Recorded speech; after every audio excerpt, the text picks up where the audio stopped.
The following is a production of Glass City Communications.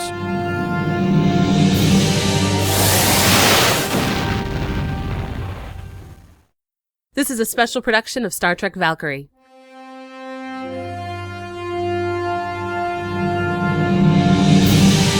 Special Episode 1, The Captain's Table. A fan production based upon the popular series of books by Pocket Books, The Tales of the Captain's Table. The concept was created by John J. Ordover and Dean Wesley Smith. And now, The Captain's Table.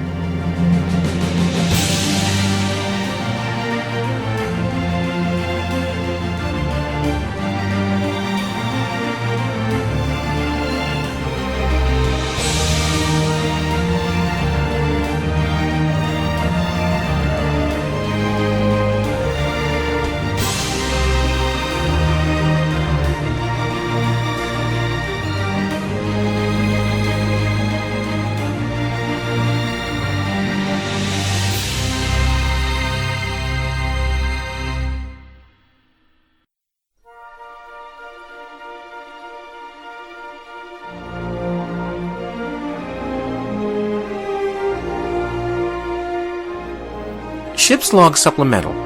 Commander Andrew Miller recording. We're in our second day in orbit of Earth, and most of the crew has taken shore leave while here. The tactical conferences taking place at Starfleet Command have had the captain busy most of the time. Several starships are in orbit with us for the conference, including several commanded by friends of the captain, such as the Lexington, Potemkin, and Hathaway. Shore leave rotation will continue for the crew until the conference is over.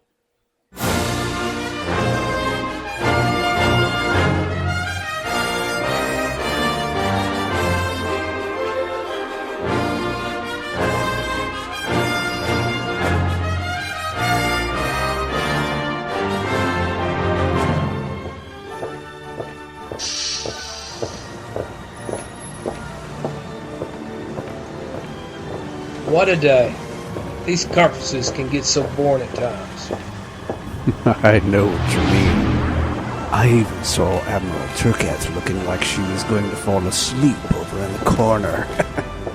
I know what you mean. You know, I could use a drink. Why don't we go into San Francisco and find a bar? We can grab dinner and a drink. Sounds good.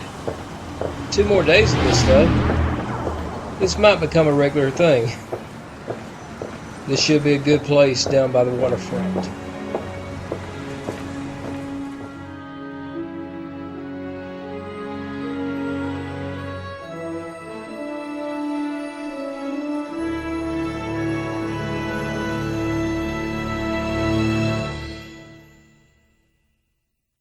Well, this looks like it could be a good spot. The captain's table. Well, it looks like it's been here a while, but I don't remember seeing it before. I don't remember seeing it either. But sounds good anyway. Let's go in. Good place as any. Look at this place. There are people in uniforms here from all over the galaxy. Isn't that the uniform in the corner? That of the Promethean vessel? They died out 10,000 years ago. I see one from the 19th century Russian Navy. Remarkable. Gentlemen, good to see you all. Is there some kind of costume party going on here? Bartender? Welcome to the Captain's Table. You are Alec Grigory, Edward Stanfield, and Alec McKnight, are you not? Welcome to my humble establishment. How do you know us? Have we met before? No, not as far as you know. The Captain's Table is a bar that exists outside the confines of time and space. The only requirements to enter is to have the rank of captain in whatever service you are in. From ancient Earth navies to alien space services. Food and drinks are served from around the galaxy, and the only cost is a story for each one of you. Sounds downright neighborly. Of course. Let me get a waitress over here for you gentlemen. And now for the payment. A story from each of you. Well, my story began right after I'd been released from Starbase 4's medical facilities. I'd been hurt in an accident the Valkyrie had with a subspace anomaly, and both myself and the ship were mended. And then we were given orders to follow subspace silence to rendezvous with a ship called the Bismarck. When we arrived, we were told to prepare for 2 passengers to be beamed over, and it turned out that it was the Federation president and his personal assistant. They then gave us orders for another rendezvous for ferrying the President onto the planet Huon for the signing of the Treaty of Membership. We met the Titan and everything seemed to be going okay when, as the Titan was jumping to warp, the ship seemed to explode. It was a huge shock. We scoured the area thinking that we just watched not only the President and Mr. Locke die in this horrible explosion, but also the crew of an Excelsior-class starship. We began an investigation, as standard procedure, when we started finding different anomalies in the debris. We began to believe that the debris was not from the Titan, and the sensors found a subspace reading moving at warp speed away from the explosion at the same time. We figured it must have been a cloaked Romulan warbird. It's all that made sense. So we took off in hot pursuit, including overloading the ship's engines to push her faster and faster. It was a really long 20-hour pursuit that ended just inside the neutral zone. We fired on the cloaked ship and got it to drop out of warp. Once we'd stopped her, we fired again and we disabled the cloak just to find out it was the Titan. And then we'd also gotten readings that a warbird was coming out of the neutral zone straight at us. Well, using the Titan's prefix codes, we were able to take over the ship just as the Romulan ship came into range and ordered us to surrender. He felt that the Romulans that had taken over the Titan and immobilized the crew must have still been in control. Well, we were able to prove otherwise, and to keep the situation from becoming worse than it was, we allowed the Romulans to beam their people off and take their cloak and depart the neutral zone. But we were able to save the Titan, her crew, and the President. We then escorted the Titan to a starbase and carried the President to Huon for the ceremony. It was a thrilling adventure, and I'm sure it won't be our last. That's quite a story. Worthy of a Starfleet officer. Mind if I join you? Ray Martin? Captain of the Saladin? Last I looked, I was. I'm not too sure how I got here, or even where here is, but this looks like a Starfleet table. Waitress? A margarita, if you please. Bartender. My story deals with the Valkyrie. We're both involved in an incident with the Romulans. They began to hit and run attacks in Federation space, which I think was to drive the Starfleet away from a certain sector of space. The Lexington, Valkyrie, and the Valiant, Plymouth, and Majestics were assigned to a task force to stop the attacks and figure out what was going on. I was given command of the force, and everything seemed routine for a while. We encountered a few merchant ships, and they reported no trouble.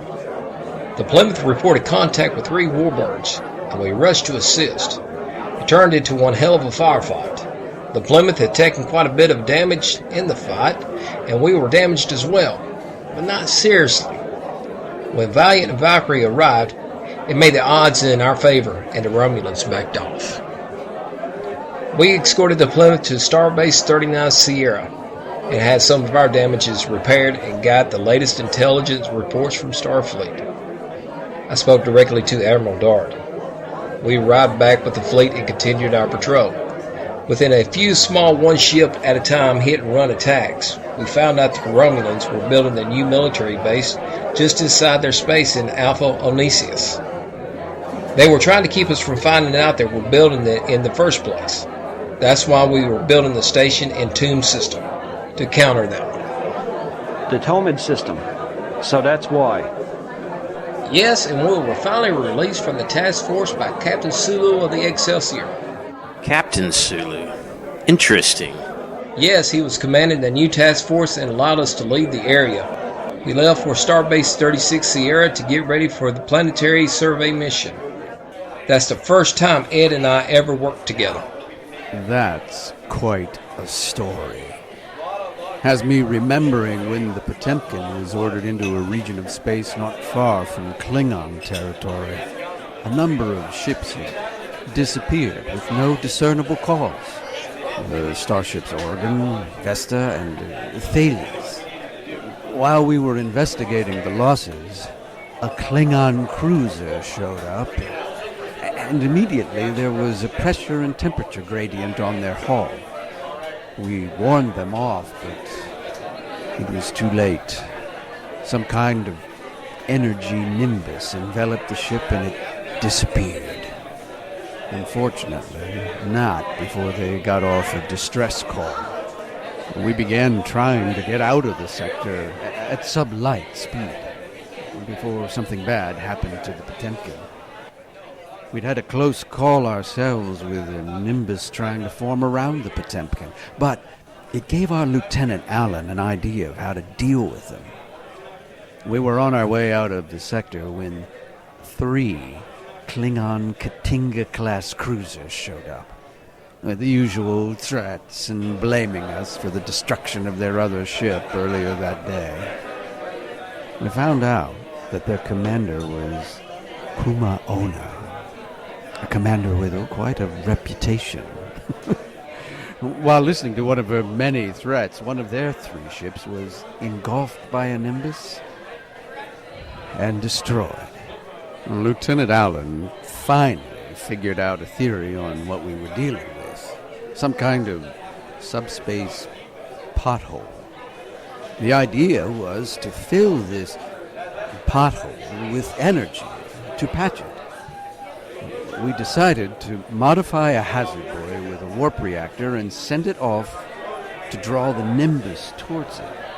And when it was being affected by an energy nimbus, we fired all weapons on the buoy. But it wasn't enough. After a few minutes, the Klingons helped out by also firing on the buoy to fill the pothole. As time dragged on, we realized it just wasn't going to be enough energy to fill it. I considered sending the Potemkin in and overload the warp core to seal it. But Commander Kuma Ona sent in her other ship and accomplished what I had considered. Remarkable woman. But the mission was accomplished, and it seems the sector is safe.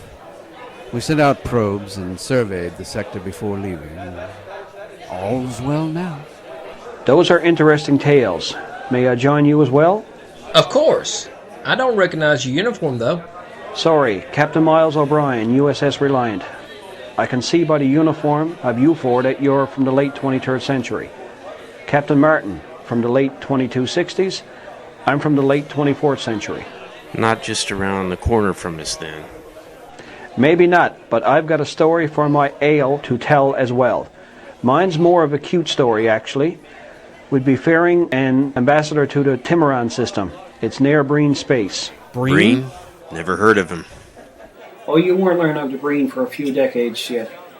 But the Timurites were being considered for Federation membership. Anyway, on our way there, we picked up a distress call from a Tarkalian ship. It's amazing how often these things break down and need repairs. I ordered the Reliant into transporter range, and we dropped our shields to beam an away team aboard when 2 figures materialized on our bridge. And they were carrying lasers. No, not phasers or disruptors, but actual old-fashioned laser pistols. The intruders, if I can call them that, were about 2.5 feet tall and covered in fur. They looked more like teddy bears that my daughter Molly used to have years ago. But my security chief, Lieutenant Brim, quickly disarmed them. They saw how large Brim is, and when they did, they dropped their lasers and ran right behind my command chair, yelling, "Giant! Giant!" When they finally came back out, I asked them what they wanted. They proceeded to tell me we were all their prisoners, and they claimed the Reliant in the name of the Phrygian Empire. Well, after doing a computer search, we found that they were a race of sentient bear-like creatures who lived on the class M moon of Phrygia. Apparently they were discovered decades ago by an Andorian survey vessel. I asked them what they wanted with us, and I was told to hush, as they were now in charge and we would be presented to their queen following proper procedures. We went along with things for now, as I didn't want to upset them too much. They had no idea on how to find their home world, so I had our science officer, Satar, locate the coordinates, and we set course. I had Lieutenant Brim escort them to their guest quarters until we arrived. They did look a bit tired and beat out. When we did get to their world, Lieutenant Brim and I went down to the quarters. We found the room in shambles. Furniture was torn to shreds, the walls were scratched up, and we heard some kind of roar from behind the couch. We kind of thought the worst. When we looked behind the chair, the 2 of them were sound asleep in some of the remains of the room. and they were snoring like crazy. We woke them and brought them to the bridge. Queen Femera was already on the screen. I introduced myself, and they stepped forward, claiming they'd captured the ship, and it was hers. She got absolutely angry at them, and then once she was done with them, she looked apologetically at me, asking me to forgive their 2 missing children, who had stowed away on a visiting ship. I explained that no real harm was done, and that we'd be happy to beam them back down. She hoped that they weren't too much trouble, and I assured them they weren't, and we'd be happy to be of service to Her Highness. And that, my friends, is how a typical day on the Reliant seems to go. I was just writing all this down to send to my friend Julian at Deep Space Nine, when you all actually came in. What about you, Captain? What kind of story do you have to tell us? I love hearing these stories. Allow me to introduce myself, gentlemen. My name is Michael Decker, and I command the Starship Ranger. I guess you'd say I was from the early to mid-24th century. Tell me, Captain Decker, can I assume you're a descendant of Matt Decker? Yes. I didn't know Will had a brother. Oh, that's right. His younger brother was born after his sister Megan shipped out on the errand Star. Last time I saw Will was when he shipped out as captain of the USS Kelvin. Will was my best friend at Starfleet Academy. I knew his parents and his sister well. I'm glad their legacy lives on. Thank you, Captain. I suppose I'll tell you my story, too.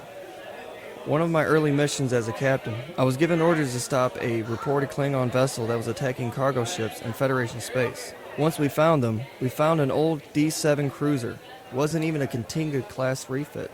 Once we caught them and boarded the ship, it was nothing like we expected. The ship was being used by several families living on the ship and had been attacking other ships for supplies and deuterium for the warp drive system. The ship had been stolen from a depot in orbit of their world. The world in question was one that supplied the Empire with food and people to serve the Empire in higher ranks. One of them was able to sneak aboard the ship unnoticed, and with some trial and error, reactivated the ship enough to beam up his family and with several others he was friends with. And late that night, he stole the ship from the yard and they took off from the fringes of the Empire. Over time, they came to be in Federation space and became the problem I was sent to deal with. They were good people pushed in bad circumstances and did what they could to survive.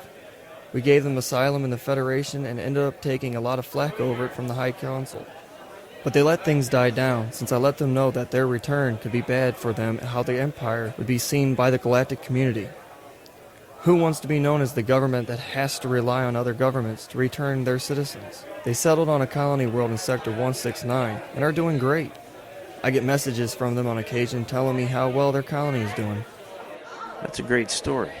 Nice to know things are still going well in the Federation in the future. Gentlemen, this looks like a Starfleet table. May I join you? Of course. I don't recognize your uniform, though, Captain. My name is Ian Quincy Knapp, and I'm the captain of the USS Excelsior. From your viewpoint, I'm from your future. 2378 to be exact. I can't stay very long, but wanted to meet you all. It's not every day I get to meet a group of Starfleet legends. A pleasure to meet you all. It's a pleasure, Captain Knapp. Nice to meet you. What about you, Cap? So a story then. Well, let's see. Okay, here's one of my more interesting missions. It was Stardate 5296.3. The Saladin was on a routine patrol mission when we received a distress call from a never-before-encountered alien vessel. We responded. The ship's captain, a generally humanoid male, best described as a satyr, was requesting asylum. His name was Zora, and he was more of a refugee than anything. He explained that he'd stolen a ship in an attempt to escape persecution on his home world of Panacea. Interestingly, the capital city of that world was called Utopia, but from the way he explained it, it was anything but.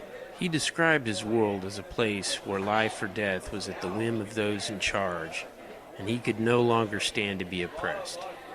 As he was beginning to tell us his story, another ship approached, claiming jurisdiction for the theft of their spacecraft and authority over the fugitive. The ship was very small, only about twice the size of a standard shuttlecraft, but it was larger than Zora's and appeared to be of more highly advanced technology. The command crew were all female, which I found to be somewhat interesting. Later, we learned why that mattered, but for the time being, I explained that we were in interstellar space and subject to interstellar law, and that Zora had requested asylum, but that I would be happy to have them beam over so we could discuss the situation.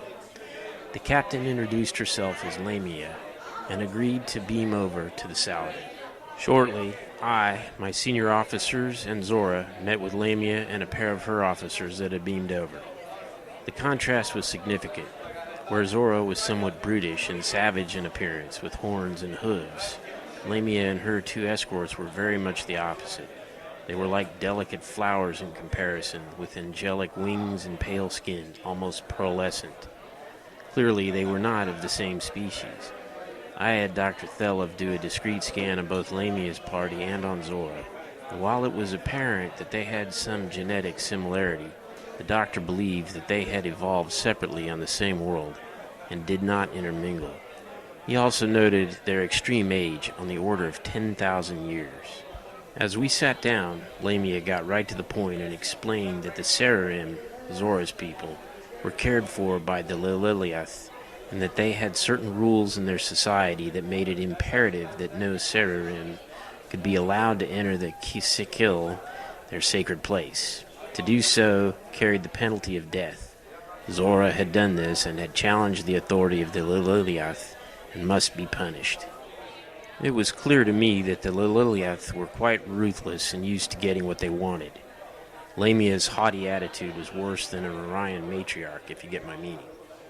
But as the sole representative of the United Federation of Planets in the sector, I had the duty to treat this as an opportunity for diplomacy. I also had the Prime Directive to consider. For the moment, I adjourned the meeting and explained that I would have to consult with Starfleet Command on the situation. After the two parties departed, my Vulcan XO and Science Officer Lieutenant Commander Zonak and I remained behind to talk about what we had just witnessed. My wife Diana and the doctor remained also. Your wife attends briefings on your ship?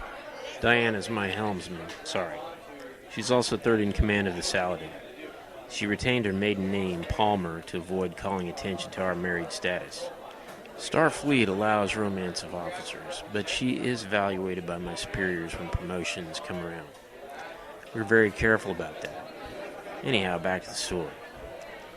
I thought a lot of the names we'd heard had a ring of familiarity to them, so I asked Zonak to look up any references to what we'd heard. The computer pulled up this reference, found in the Bible in the Old Testament, from a passage in Isaiah.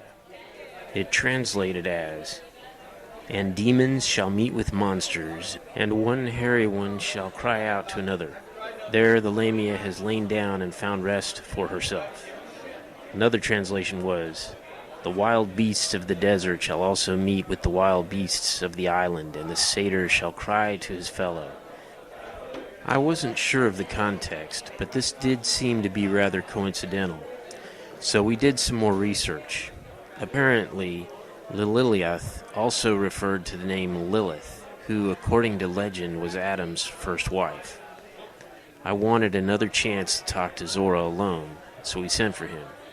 My security chief, Major Shea, brought him back to the briefing room shortly. I wanted to hear his side of the story before another discussion with Lamia. "So what's your story, Zora?" I asked. He explained that the Sararim had long ago been rulers of Panacea. They had ruled with strength and honor, but had, over thousands of years, succumbed to the beauty of the Lililiath, and had traded their power for pleasure, ultimately to the whim of the Lililiath, until they realized that the Lililiath had taken it all away. Law had become so strict that they were now cornered at every turn and could not even make eye contact with their superiors anymore. To do so was to insult them, and to insult them was death. Dr. Thelov broke into our discussion and asked Zora about the genders of their world. Zora seemed amused by the question and explained that the Lililiath were all female and that the Sararim were all male. Diana asked how that worked, and Zora laughed, but with no trace of amusement, and told her that the Sararim mated with the Lililiath, and their children were either Lililiath or Sararim, and that it had always been thus. "So what changed that made you leave?" I asked him. Zora grimaced and said, I learned the truth of Lamia. She and I were to mate. Customarily, her mates had been sacrificed. I didn't want to be sacrificed. So I entered the caciquel and opened the sacred scrolls. There I learned of our history and the history of this wicked thing that is Lamia. She sacrifices her children. That is the purpose of the Sarim. We who are her children are put to death once a year, 100 at a time. 100 Sarim children for the Lililiath to slay, to spare the Lililiath children. The Lililiath now outnumber the Sarim by 1,000 to 1. Soon we will all be gone and there will be no more of us. The Lililiath are immortal, as are we, but we can be killed as can they. Our whole race is doomed because of the wickedness of Lamia. Thank you, Zora. I believe I understand why you wanted to leave, I told him. Please go with Mr. Shea, and I'll send for you again shortly. We discussed the situation. Zonak pointed out that the Prime Directive forbade us from interfering with internal matters of their society. I pointed out that since they were outside the jurisdiction of Panacea, that they were subject to interstellar law.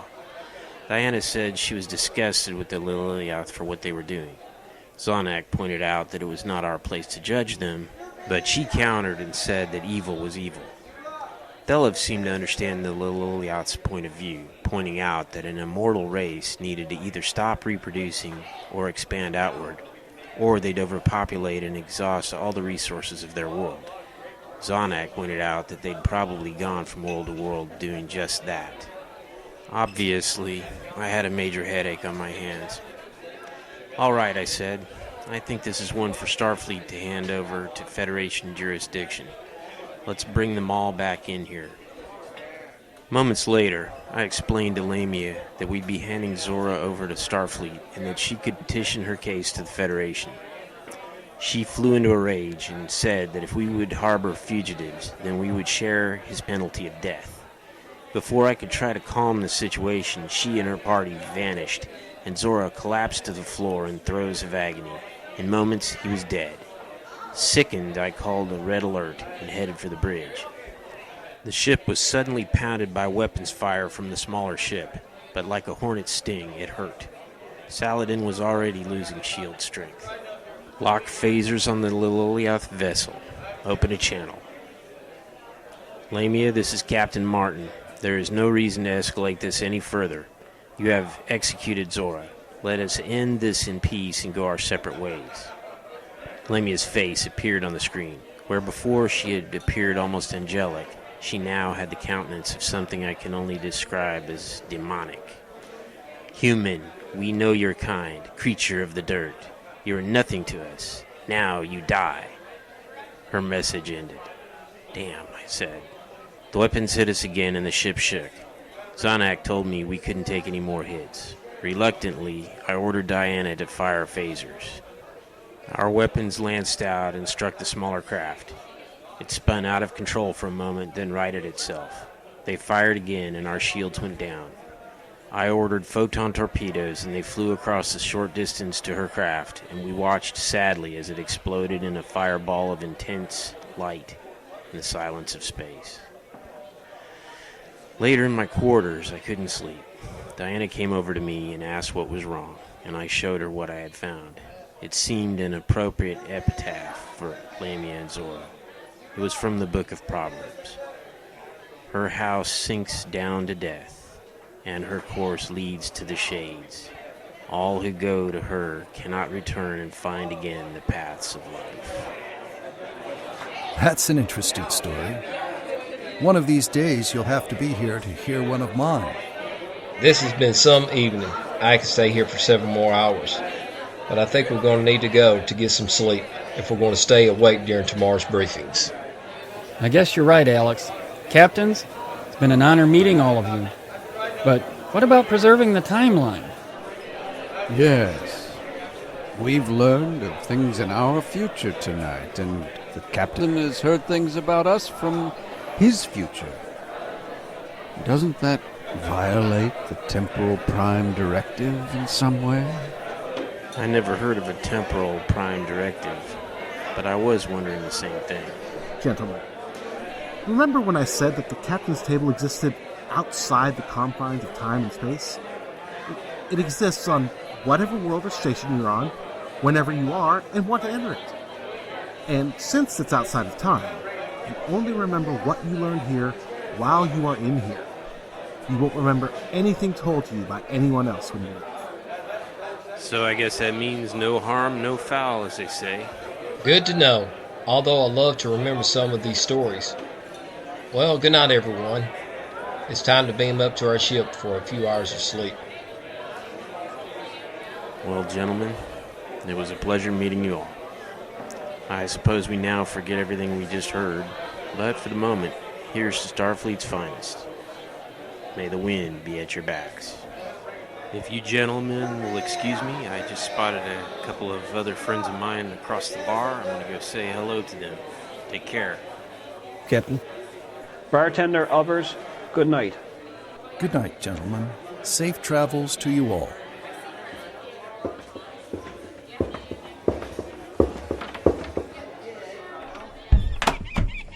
You know, that was a really good dinner. We need to come back again sometime. Although, you know, those drinks must have been really strong.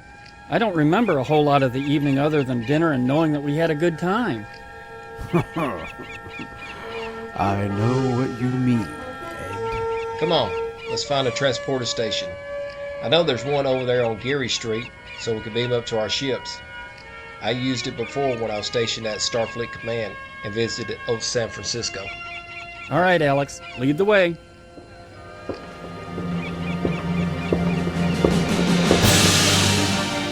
You've been listening to Star Trek Valkyrie's special production of The Captain's Table.